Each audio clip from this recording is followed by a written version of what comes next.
Hey guys, how are you? This is Yishai Breslauer, your host of the CRE SharkEye show. Hope you guys are doing great. Today we have a unique show, and I'll tell you why. Our guest today is not only involved in commercial real estate, which we're going to talk about a lot, but he is involved in philanthropy in a way that I think that you guys will find it very interesting. And we're going to dig into it. We'll go right away. Michael Haltman, thank you so much for being with us. I really appreciate your time. It's my pleasure, and thank you for having me. And I really look forward for our conversation today. You know what? Before we even start digging into your story, give us like a 2-minute elevator pitch about what you're about in real estate, your passions. Go ahead. All right. So in 2008, well, prior to 2008, I owned a commercial mortgage lending company. Prior to that, when I got out of business school, I was a bond analyst and a bond trader. But in 2008, when Lehman failed, my company was no longer viable, and my wife was in a hard money residential construction lending company, and that was no longer viable. We opened up Hallmark Abstract Service together because we recognized the need for solid title work, and we also recognized the fact that in that day, a lot of people were leaving the industry. So we started. What we focus on is both commercial and residential real estate. We're focused on New York State. We have a lot of people think that title insurance is a commodity product. We don't feel that way, and we have a few ways that we feel like we differentiate from the competitors. And that's pretty much the story. 3 great kids, all grown, all out of the house. And as you mentioned, I'm the board chair of a combat veterans charity that has a significant Israel component. You know what? That was like a good briefing. I want to dig into your story a little bit. Let's go back in time a little bit and tell us how you got into real estate in the first place. What got you excited about this? How'd you get into this? Okay, so actually it goes back to 1987. When I spec built some houses out on Long Island. I don't know what you remember about 1987. You're a young man, so you probably weren't even born yet. No, I was. I'm a 73. I was born in 73, so I remember 87 pretty well. As a kid, as an 8th grader, I think I was in 8th grade. Yeah, but I remember it. Well, unfortunately or fortunately, I got married the week after the market crashed. So what my wife used to say was that the people who got married the week before probably got bigger checks, but that our checks probably didn't bounce. So that was a good thing. But so in 1987, I got involved in real estate. It was phenomenal. I had a real love for the whole process. Unfortunately, 1987 wasn't the best time to be trying to sell houses, and that was a rough time. I spec built probably 8 houses, and definitely was an experience. Not the greatest of experiences, but a great learning platform.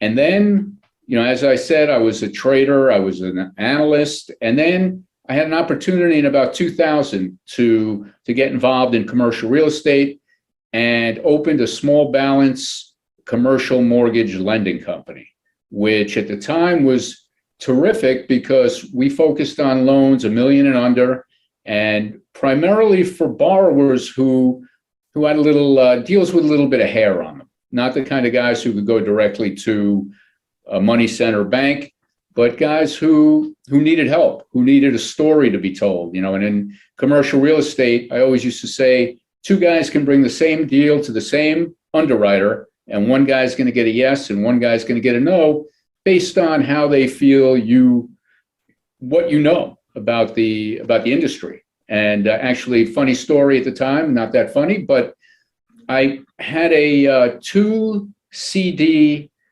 program created that I actually was selling on Amazon. That was how to underwrite a commercial mortgage loan. It was an interesting time, but as you know, when 2006 and on hit, it became a rough time, without question. And that was kind of my metamorphosis. I have a diverse background, finance, and actually my background was in municipal bonds and housing bonds. So the importance of title insurance was always very clear. And for my wife in the hard money residential construction lending, where the property is your collateral, there's really no more important thing than making sure that you have good, clean, clear title to that property. And actually, her loans were considered commercial loans. Tell me something. Sure.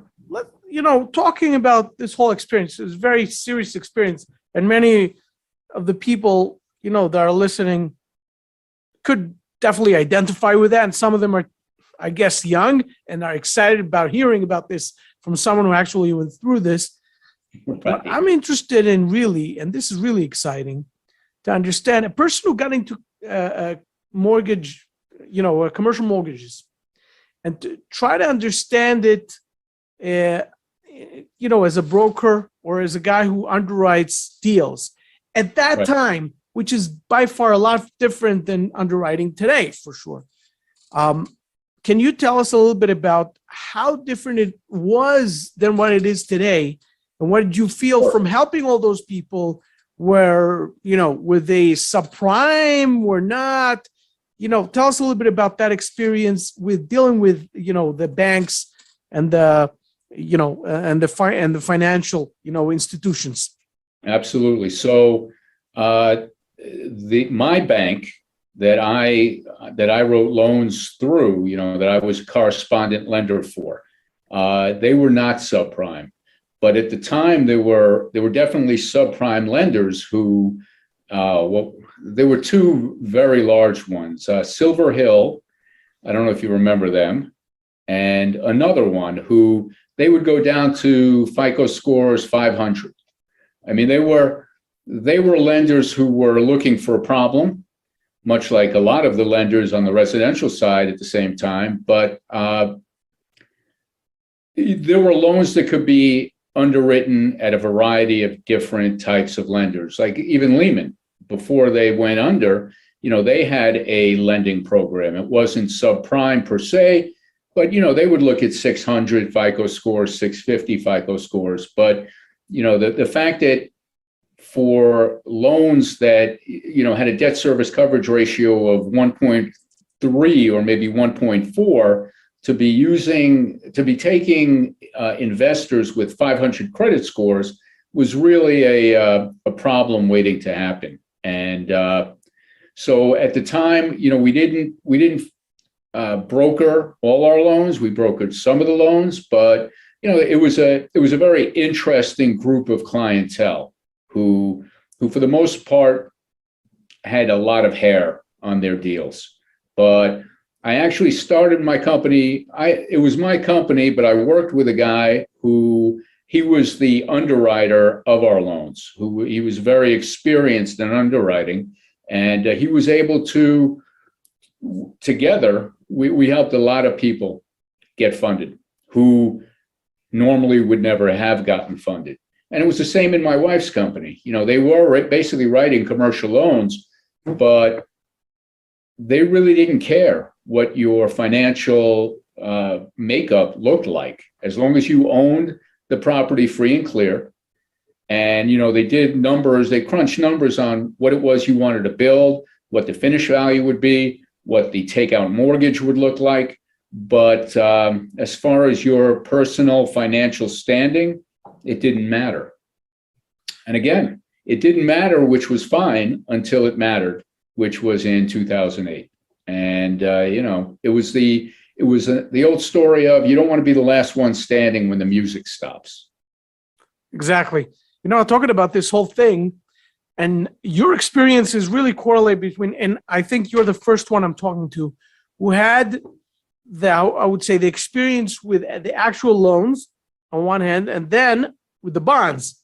I'm assuming MBS, CMBS, I don't know exactly, but I would love to understand from you exactly your move from one thing to another and your understanding of obviously dealing with Lehman, or not with Lehman, but understanding with dealing with that business and seeing Lehman go down, and almost the others pretty much go down almost. And finally they were saved, I guess. And our economy was pretty much saved, but crashed. And then everybody had to go back into, we had to go back into reality. Correct. Tell us a little bit about, your knowledge about MBS, CMBS, and what what you saw at the time. Well, or I experienced. think, So I think what you learned was, again, to take it from the residential hard money construction lending to the bigger picture is that nothing is a problem until it becomes a problem. A client, a builder, is a great builder until something comes up and he has to start using money from this loan to pay vendors for another property. And I think what it shows you is that lacks standards, whatever that is, in whatever business, are really temporary in terms of their ability to last. Nothing is forever. And, you can paper over lax underwriting standards or really lax anything that you do. And it's fine until, as I said, until it's not. And, what I learned, so from the bond business, what I learned was that they would sell bond insurance. There were two major companies, MBIA and AMBAC, and they would take on, probably their leverage was probably 50-1 in terms of capital to the amount of deals they would underwrite, that they would insure. And and again, another recipe for disaster. AAA yes, bonds. So in 2008, those AAA bonds were now uninsured because those companies went under. And what it showed, so my wife and I, we started this company in 2008, and we always believe in the lean and mean focus. We don't, title companies have a certain reputation as big spenders and freewheeling, although in 2008 that changed a little bit. And we also became, the regulation became much tighter. But, we believe in doing business within our means and living within our means. And I think that's, and doing business conservatively. We don't look to kill deals, but if there's an issue with a deal, we don't paper it over. We will address. You're not going to pursue. Yeah, definitely. Tell me something. The movement from bonds to mortgage brokering to title. Tell us a little bit about that movement and how, meaning I understand from everything you say, I see how naturally it was for you to move towards that way. I could tell. But if you could explain a little more what you guys had to go through in terms of your know-how. You obviously know underwriting, but title insurance, it's, there's the legal aspect of it. What did you guys have to go through in order to start that business and to go towards that? Well, to tell you the truth, so because title was critical in both of our prior businesses, I knew about title from bonds because I was involved in housing bonds. The transition wasn't that huge, although we had looked into title insurance prior to starting our company. We had, there's a company on Long Island called Equity Settlement. I don't know if you've ever heard of them, but a couple of guys from there approached us prior to starting our company and asked us if we'd be interested in originating title deals, and then they would do the back office work. So we had looked into it, and we knew quite a bit about it. We knew quite a bit from our prior experience in business, and we knew quite a bit about it from talking to these guys about the potential for doing the concept that they brought up. We also had the opportunity. So there was a woman who is our chief title officer now and has been since the beginning, who was working for a company that she didn't really like the way that they did business. So she was unhappy. She was looking for a change, and we hired her. In 2008, when both our businesses were no longer viable, we had two girls in college. We had a son who was on his way to college, And we lost a lot of our money in 2008. So we needed to reinvent very quickly. And our chief title officer was available. We hired her and we started on our way. So it really was a natural progression. There were certain barriers to entry at the time. The most key, well, I guess the largest one, getting clients. But the second largest one was getting an underwriter. And at the time, the large underwriters, the Fidelities, the First Americans, the Stewarts, they weren't bringing on new companies. They were getting rid of old companies.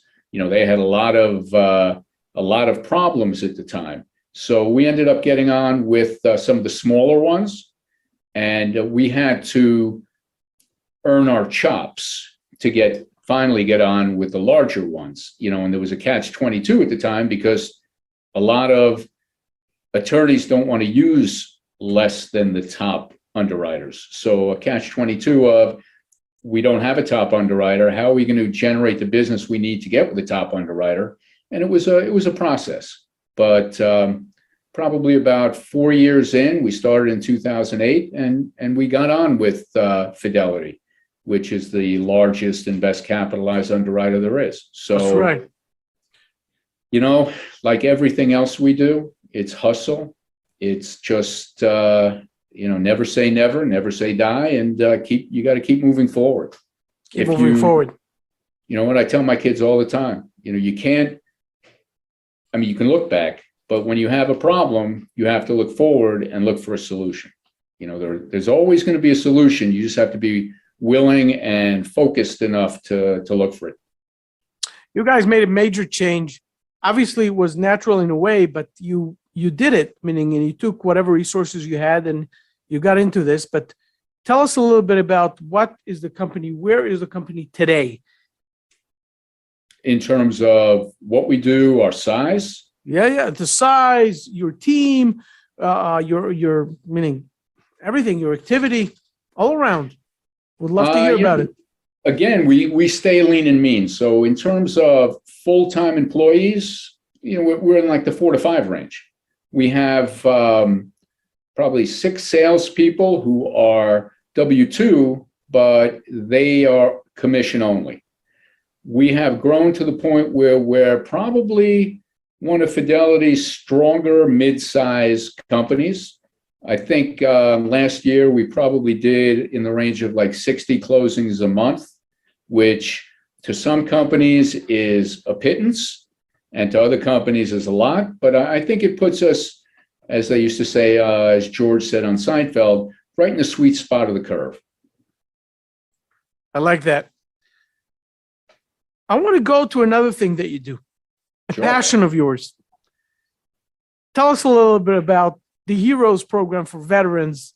And I looked at the website right before we started speaking, and obviously I found so many things that I could relate to as a person who also served the Israeli army. So tell us a little bit about this, how you got into it in the first place. Absolutely. So I was in Manhattan. I was at a business club where, you go, you do work, you get coffee. I love coffee. And I was sitting at a table. There was a woman sitting across from me doing work on her computer. I asked her what she was doing, and she described this foundation that she started out of love and passion. And after she got done explaining it, I said, I want to get involved with that. So it started slow. I started by going to their golf outing to check it out. And then I joined the board, and then I became the board chair. And basically, so if you listen to the mission, and I know that, given where you are, you can appreciate the mission. So it's a non-denominational combat veteran 501c3 called Heroes to Heroes Foundation. And our basic mission is working with combat vets who come home from war suffering with moral injury. And I don't know, are you familiar with moral injury? Not really.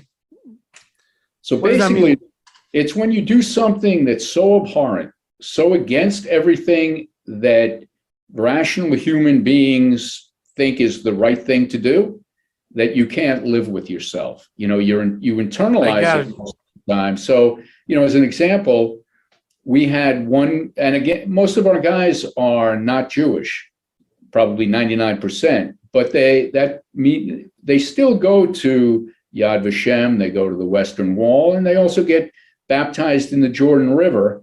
But we had a guy who really didn't want to go. His family forced him to go. They drove him to New York and put him on the plane, and he wasn't really communicating. And when he got out of Yad Vashem, he called everyone together.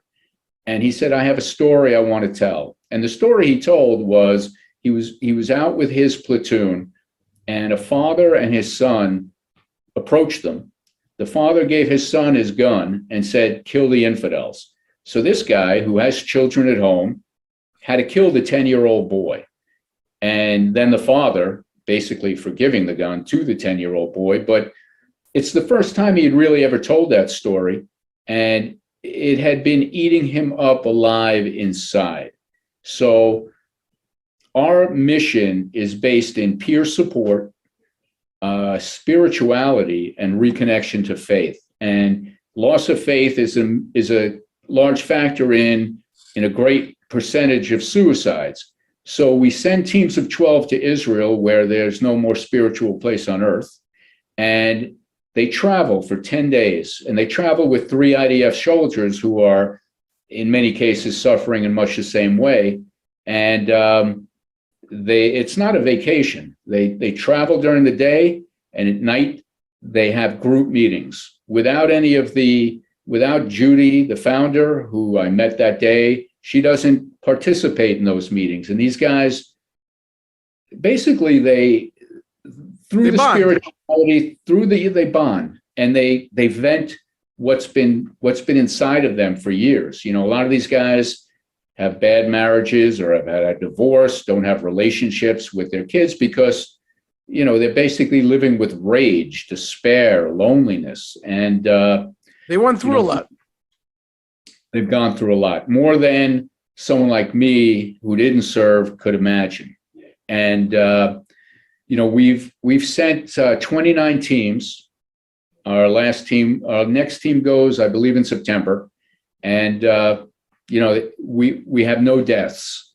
Every one of our veterans is alive and with us. And you know, a lot of them have traumatic brain injury, but they're living their best lives to the extent that they can.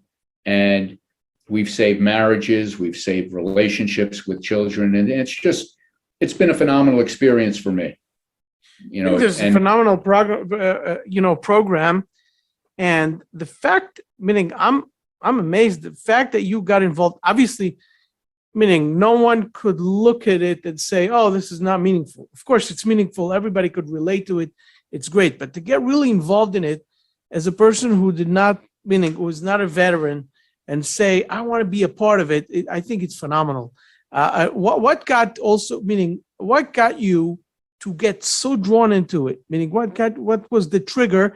And also, I want to hear what got this lady Judy, who I'm assuming started this, to start this whole thing. I would love to understand. Well, I've always had a love for the military. And, you know, I grew up, my brother was in the last, you're familiar with lottery for the Vietnam draft? No, tell me about it. Every year they used to draw balls out of out of a machine, I guess like a bingo machine. And each ball would have a birthday on it.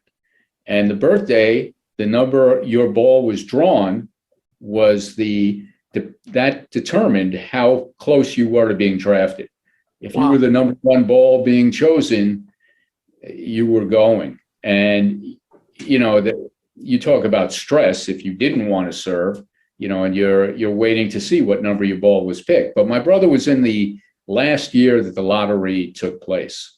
But I've always been very attuned to what these guys do, who allow me to live the life that I live, you know, to live in freedom, to live in, you know, one of the best countries on earth. Absolutely. And, you know, when she told me about what she does to support these guys, you know, I think there's also a shortfall in terms of, you know, you see commercials for Wounded Warrior Project.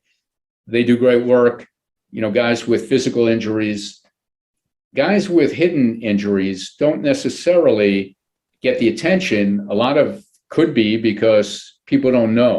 You know, They look normal. It's they look in normal. Israel, we They're have the same problem, right? yeah. There's the same problem in Israel. In America, the problem exists. In Israel, the problem exists. But I'm sorry I'm stopping you, but I think that it's also phenomenal that you guys actually chose Israel to be that place to do it and do it with IDF soldiers. And the reason I think it's phenomenal is because in Israel, everybody has to go to the army eventually.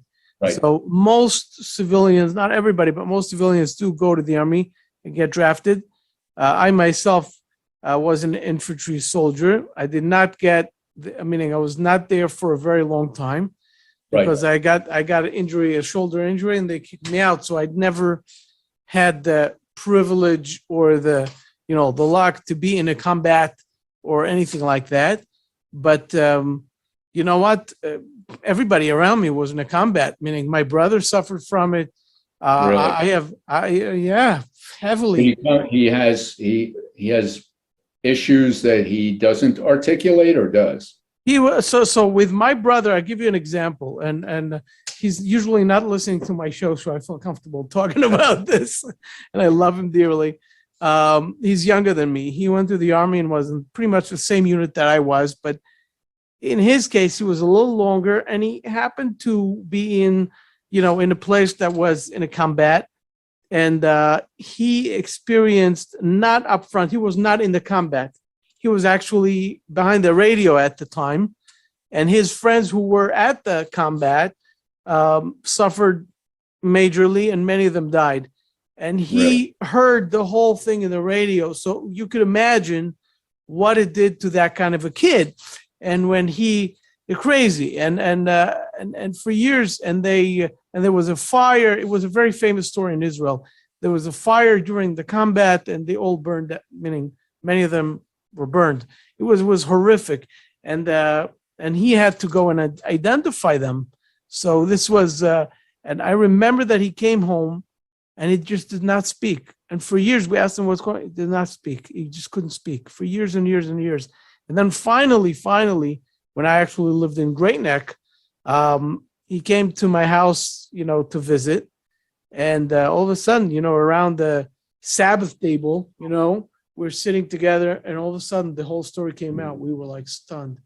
And did he feel better after telling it? Yeah, for sure he felt. But the meaning, Memorial Day, the Israeli Memorial Day for him has a completely different meaning. And I also, meaning I had friends in my unit, which were, and they stayed after I left. 7 of those guys died in a bombing. So everybody here knows it. So I think that you guys choosing that program, choosing the Israeli part of it, I think it's great. Also, there's usually a great bonding between America and Israel, usually. So I think that works in many ways. The IDF soldiers that travel with stay as connected as 100%. The American soldiers. 100%. 100%. So, by the way, you talk about almost everyone in Israel gets drafted. So one of the places that they go is Special in Uniform. You familiar with Special in Uniform? It's where the kids with autism. Oh, yeah. And it's phenomenal for them. For the kids, it's phenomenal. It's phenomenal. They get to feel that they're a part of society, part of the action. They actually being valued. I think it's great. But going back, to what you do, I think it's phenomenal. And I think this is, when you wrote to me, I figured this guy is not only a real estate guy. A lot of the people like to talk real estate, and that's great. And that's what my show is about. But when a person comes in and says, listen, I'm a real estate guy, but I have a passion, and the passion is my heart. And I want to talk about this because what we do is help people have a better life after they gave so much of themselves to us, to all of us, meaning we have a better life because of them. And we have freedom because of them. We owe it to them. So we have a mission to look into our hearts and to give our time for those people. And I think this is phenomenal. I think the statistic in the States, I believe, is that less than 1% of Americans serve. as opposed to what goes on in Israel. That's But for I sure. also think that a lot of Americans don't necessarily take the time to appreciate That's what true. goes on.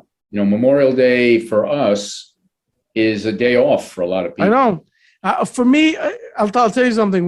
Meaning, I lived in Israel, then I lived in America, and I lived back in Israel. I mean, both countries.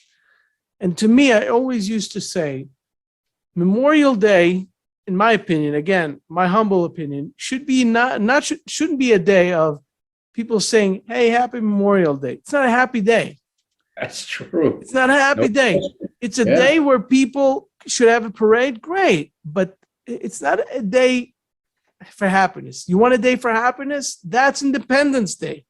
The Right. Memorial Day should be a day for reflecting, for connecting, for appreciating, for understanding that other people went and sacrificed their lives for you, to hear their stories, their sad stories, their tragic stories, and to tell the kids, look, these are people who made sure, who sacrificed their lives in order for everybody else to be able to live. So I think, meaning, the right greeting for Memorial Day would have been have a meaningful Memorial Day and not have a happy Memorial Day. 100%. Less 100%. barbecues, save the barbecue for 4th of July. Get some, meaning that, again, that's my opinion, but No, you're 100% right. Only because, like I said, most people don't give a second thought to these guys who make these sacrifices. And that's, I mean, people are allowed to do whatever they want, but that's wrong. I think they deserve a lot more of our time, thought, and attention. 100%. That's what we try and do. I want to shift gears a little bit. I want to get back to the real estate part, and I want to talk about, meaning that's a pretty radical shift. But since we do talk about real estate, I want to talk a little bit about the market today. You obviously know what the market is today. And Right. I hear a lot of people saying, we are back since you lived through it as a professional. I guess the most, how to say, profound way. What do you think about the market today? Where are we going with it? That's a good question. So I have two daughters who live in Manhattan, and rental prices are higher than they were pre-pandemic, which is surprising, particularly given the fact that New York City is, the quality of life has definitely dropped a little bit. So that's surprising. I'm not sure if that's a question of landlords keeping inventory off the market because a lot of laws have changed. The 2019 law that limited to a fairly decent extent what a landlord could do to maximize his property's value. And multifamily, I think, is relatively in an okay place. I think that industrial has been on fire. Warehouse has been extremely strong. But when it comes to the office market, it's very difficult to know what that's going to end up looking like. This work at home has been an unbelievable circumstance for a lot of landlords. Vacancy rates are definitely elevated. Work at home has definitely taken over. I mean, I got out of college undergrad in 1980, and you did whatever you needed to do, because that was a bad economy time, but you did whatever you needed to do to get a job, to pay your dues. And it's a much different environment now where a lot of the power has swung to the worker, who can now dictate, I don't want to go back to the office. I want to work remotely. And it's so hard to find employees that they can get away with that. So I'm not sure what the office market's going to look like. I know there's a lot of talk that they're going to turn office buildings into affordable housing. I don't know what that's going to look like, but I mean, I think overall the commercial real estate market is in a decent place. Now that interest rates are going higher, cap rates are going to go higher, values are going to have to drop to some extent, depending on how high interest rates go. You know what? Honestly, in New York, to me, it's kind of like a work in progress. People pay big numbers to get out of New York, to Long Island, to Westchester. Yeah, it's a good question. To Where we're Florida, gonna- to Texas, Yeah. to the Sun Belt. No doubt about it. I know a lot of people who are at least trying to establish residency in Florida, Texas, Nevada. Yeah, I mean, New York in a lot of ways is its own worst enemy, whether it's through legislation or through taxation. It's not good, in my opinion. Right. So, and yet many of us love New York, but Yep. that's the way it is. But yeah, I agree with you about your analysis in terms of the office market. Obviously, even the multifamily market, everybody needs a roof over their head. At the same time, we see the cap rates going down and down and down.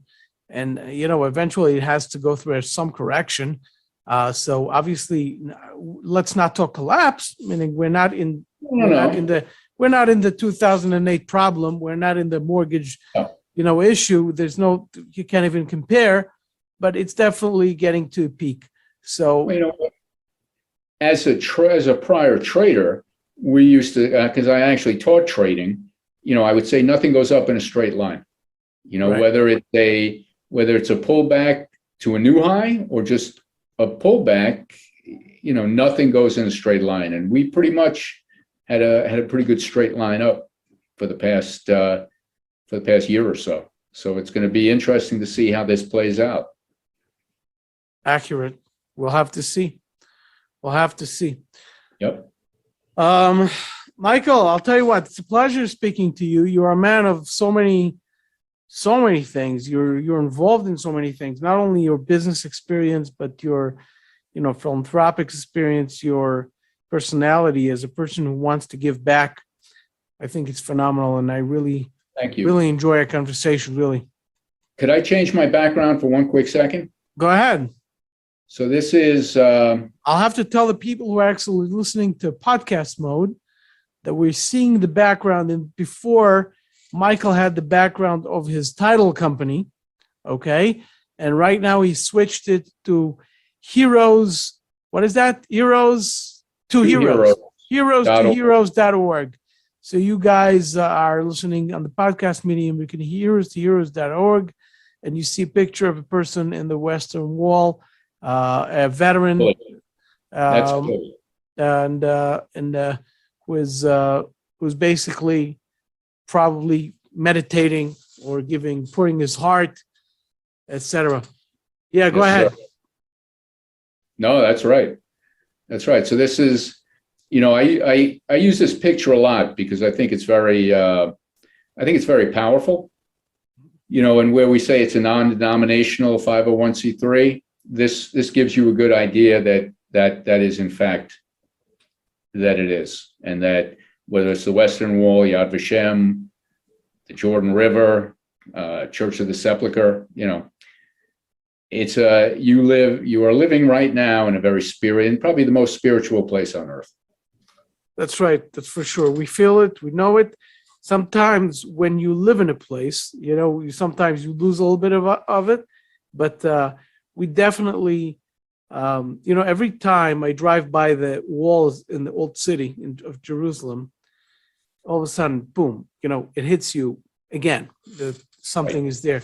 And, living around, I would say, when you're in America, I'll compare it to America and Europe, for example. In America, you go through places that are sometimes 100, 200, 300 years old, and you get, wow, right? You feel like, wow, there's history here.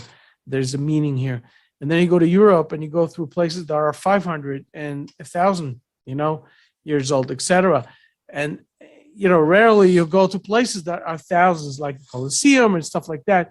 But then you come to Jerusalem and you bump into places that are thousands of years old, and it's in every corner. You feel